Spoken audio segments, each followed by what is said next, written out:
What's going on, guys? It's your boy. Welcome back to another video. So I'm incredibly excited. The Echo show from Marvel is coming out soon, and I don't have a whole lot of time to quickly make this video, so I'm going to quickly throw it together. If it's scrappy and crappy, I'm a little apologetic about it, but today I'm going to be ranking the 2024 superhero movies and TV shows and any form of projects that are coming out. There's definitely a lot of really good ones coming out. There's also a lot of not so great ones coming out, and I just want to go ahead and dive right into this. So without any further ado, let's get right to it.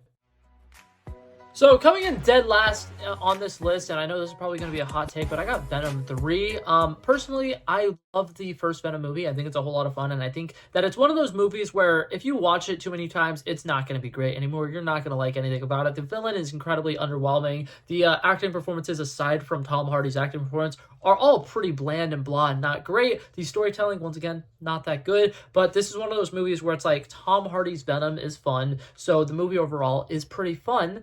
And there's stuff to like about it, but I think that Venom Let There Be Carnage was absolutely terrible, and this entire franchise is just really a giant sinking ship at this point, and my expectations for Venom 3 are incredibly, incredibly low.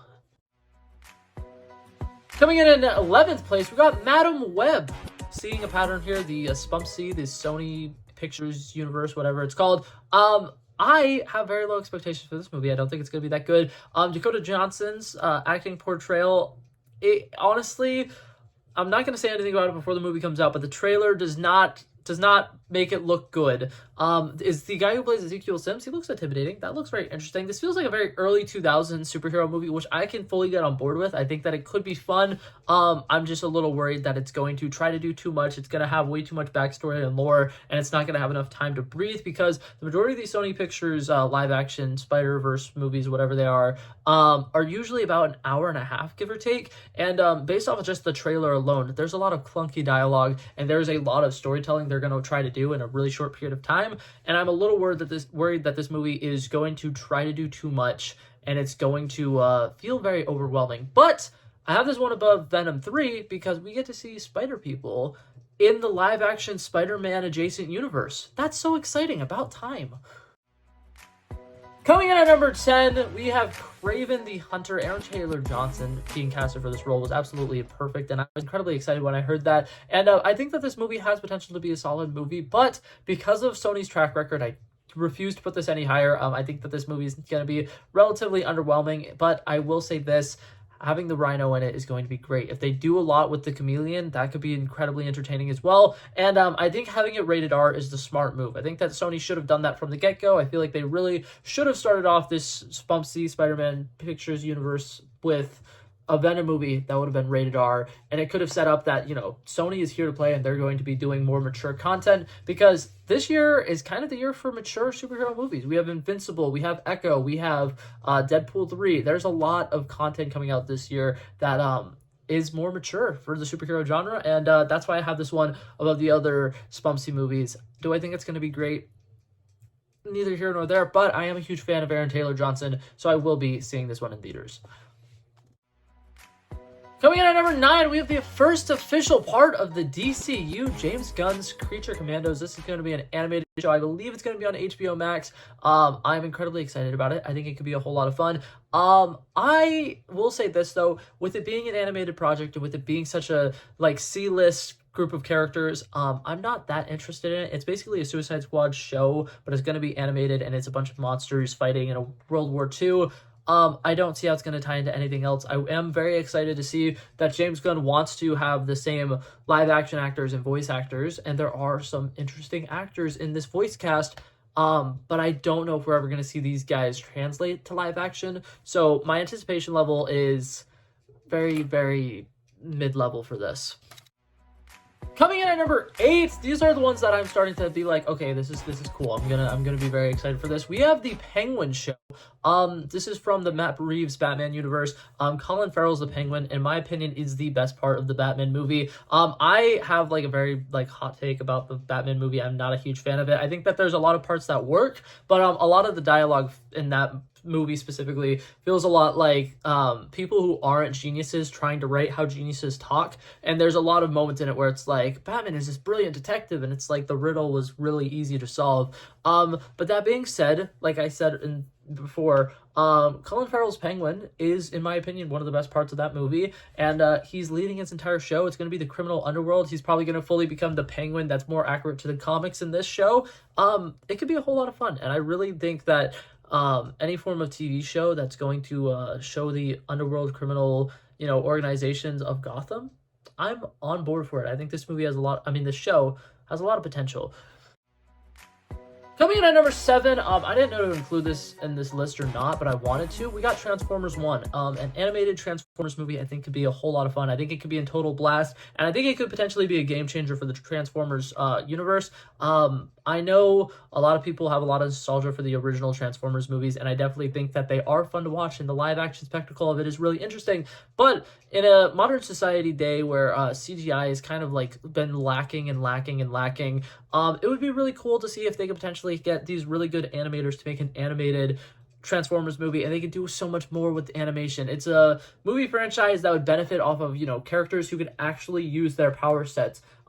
In Transformers Rise of the Beast that came out last year, we have a character called Mirage, who his big thing is he can make different variants of himself, and he can make, speed mirages of himself, and he uses the power one time in the entire movie. But if it was an animated show, I have a feeling he would have been able to do it a lot more. So here's to hoping that this movie is pretty good. It also has a very interesting voice cast, which I think a lot of people are very iffy on. I'm kind of excited. I think it could be good. Coming in at number 6, sticking with animation, we got X-Men 97. This one is supposed to come out this year, I believe. They haven't released any trailers or any official dates or anything. So a lot of the Marvel ones here is kind of iffy. It's up in the air. We don't know if it's actually coming out. It's just kind of assumptions. But this one specifically is going to be kind of lower on my list than I feel like a lot of other people, because growing up, I wasn't born in the 90s. I was born 2004. So the 90s X-Men cartoons don't have any special place in my heart or anything like that. I've never seen them. I'm probably going to binge watch them right before this show comes out. But I will say this, with it being our first, anything that has the X-Men in it in Marvel, I am incredibly excited for it. I think that it could be a whole lot of fun, and I think that it's a good way to kind of introduce a lot of people to the world of X-Men who are just casual MCU fans who haven't watched some of the old X-Men shows and stuff like that, because I know that the X-Men 97 show has some of the best portrayals of Storm as, the Mohawk Storm. It has Cyclops actually being a leader of the X-Men and stuff like that. So I think that it could definitely be good and very refreshing for Marvel to have something like this. Alrighty, but starting off our top 5, we have Echo. I think that the show looks like it's going to be insanely good, and I have high expectations for it now. The marketing team is doing an incredible job. The sound design in the first trailer is beautiful. Vincent D'Onofrio getting the blood on his knuckles is so great. The line, "Who's the monster?" or whatever it is fantastic. And like I've said, the marketing team for this is just killing it right now. Every single promo that I see for the show is exciting me more and more and more. We get Vincent D'Onofrio's Kingpin. We get Charlie Cox's Daredevil, but we also get Alago Cox, or I definitely just butchered her name, future editing self, put it up on the screen. We get the actress who is playing Echo, and I think she did a really good job in the Hawkeye show, and I think she can potentially be a powerhouse leading this street-level side of the Marvel Cinematic Universe, potentially. And something that I like about this is it's the first one in their Spotlight thing where Marvel's telling people right now, this is a more self-contained story. You don't need to watch anything else in the MCU, and this is not something you're going to have to watch if you want to see future things in the MCU, which incredibly excites me. I think that this show, has a lot of potential, and I'm very excited for some more rated R, more mature superhero content, and this one looks like it's going to be incredible. Alrighty, and coming in at number 4, we have the Agatha show, which has changed names about 17 times that I'm not even entirely sure what the name of the show is right now. It could be Agatha Darkhold Diaries, it could be Agatha The Witch's Road, it could be Agatha whatever. I'm really hoping that they're changing the name so many times so that whenever the show comes out, it's called Agatha all along, and everybody can just be like, you get it, because it's like the thing. Anyways, that being said, all jokes aside, reasons I'm looking forward for this show. Aubrey Plaza is going to be a witch in the MCU. Yes, please. Catherine Hahn, is a very incredible actress. She's somebody who's been around Hollywood for a pretty solid like 10, 15 years. It's almost been a couple of decades now. She has the stage presence, not stage presence, she has the screen presence that you want leading a Marvel show. And I think that her performances in this is probably going to be incredible. And I like the fact that this is building upon WandaVision's lore. I think that WandaVision was an incredible show. And WandaVision and Loki, I think, hold a very special place in my heart as some of the earliest MCU series that worked really well. It built kind of a community. There's a lot of people who are talking about Marvel and discussing Marvel. I'm hoping that this show can kind of bring back some of that feeling, at least into my life, which is part of the reason why it's so high. I don't necessarily think this is going to be the best show ever, but I have a feeling it's going to give me this feeling of nostalgia that I've been missing with other MCU projects. So right now, a lot of the MCU movies don't really feel like they're connected at all, and I feel like this has a chance of being connected in a way that actually feels meaningful, and like it's actually going to be a story worth watching, I guess, is a way that I could put it. Alrighty, and coming in at number 3, we have Amazon Prime's The Boys. I'm incredibly excited about this show. I think that it's going to be incredible, and I just binge watched all 3 seasons of The Boys, and I absolutely loved it. I think it's incredible. I think that the world building here is fantastic. I think the fact that this show does such a great job of like changing expectations. You expect one thing to happen, they basically take those expectations, chuck it out a window, and they say, nope, here's what's happening now. And I love it. This is a world where it feels like anything can happen. We have some of the coolest superheroes and superpowered beings in pretty much all of cinema or TV shows. And I think that this show has yet to have any bad seasons, which is part of the reason why I'm like hesitant to put it higher up on the list. But it's still so good. I think that all the actors and actresses are absolutely killing it. And I am incredibly excited to see what they do in this season. I think that this season also is really important for the show as a whole going forward, because there are some things that I think really need to happen in this show. And if it doesn't happen in this season, it could potentially be like a hit or miss season for this show. I think that this show probably should only have a couple more seasons, and this being one of the last ones, I think it really has the potential to either turn the tides or kind of basically, I don't know what I'm saying here, but basically this movie could be like this could be a make or break season for The Boys is what I'm trying to say. And I keep saying movie because I'm used to ranking movies, and ranking movies and TV shows right now are throwing me off. I want to apologize for that.